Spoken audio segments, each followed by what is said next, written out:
আজকে খুব সহজভাবে দই রুই বানানো দেখাবো।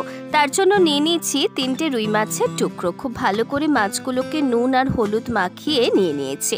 তারপর আর কিছুই না, মাছটা রান্না করার জন্য প্রথমে শুকনো খোলায় দারচিনি, গোটা জিরে, শুকনো লঙ্কা, লবঙ্গ আর এলাচকে খুব ভালো করে ভেজে নিয়ে তারপর ঠান্ডা হলে মিক্সির মধ্যে দিয়ে একটা মশলা গুঁড়ো বানিয়ে নিতে হবে।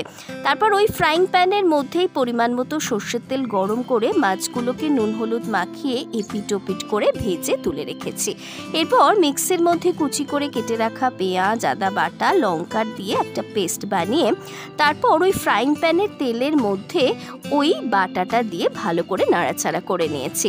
দিয়ে দিয়েছি স্বাদ মতো নুন আর সামান্য হলুদ গুঁড়ো দিয়ে ভালো করে মিশিয়ে নিয়েছি।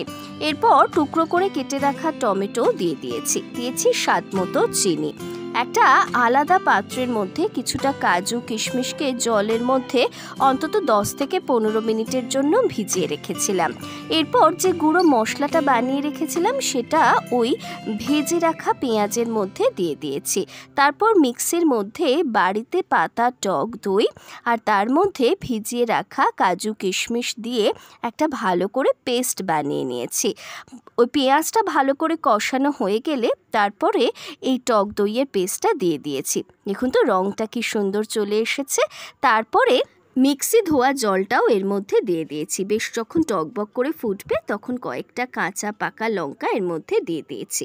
এরপর আর কিছুই না, ভেজে রাখা মাছগুলো এর মধ্যে দিয়েছি। কিছুক্ষণ ঢেকে রাখলেই মোটামুটি তৈরি হয়ে যাবে অসাধারণ দই রুই। আপনারা কারা কারা দই রুই খেতে ভীষণ ভালোবাসেন অবশ্যই আমাকে কমেন্ট করে জানাবেন। আর আমার এই রান্নাটা কেমন লাগলো সেটাও কমেন্ট করে জানাতে ভুলবেন না কিন্তু। ভিডিওটি ভালো লাগলে লাইক করুন, চ্যানেলটি সাবস্ক্রাইব করে সঙ্গে থাকুন।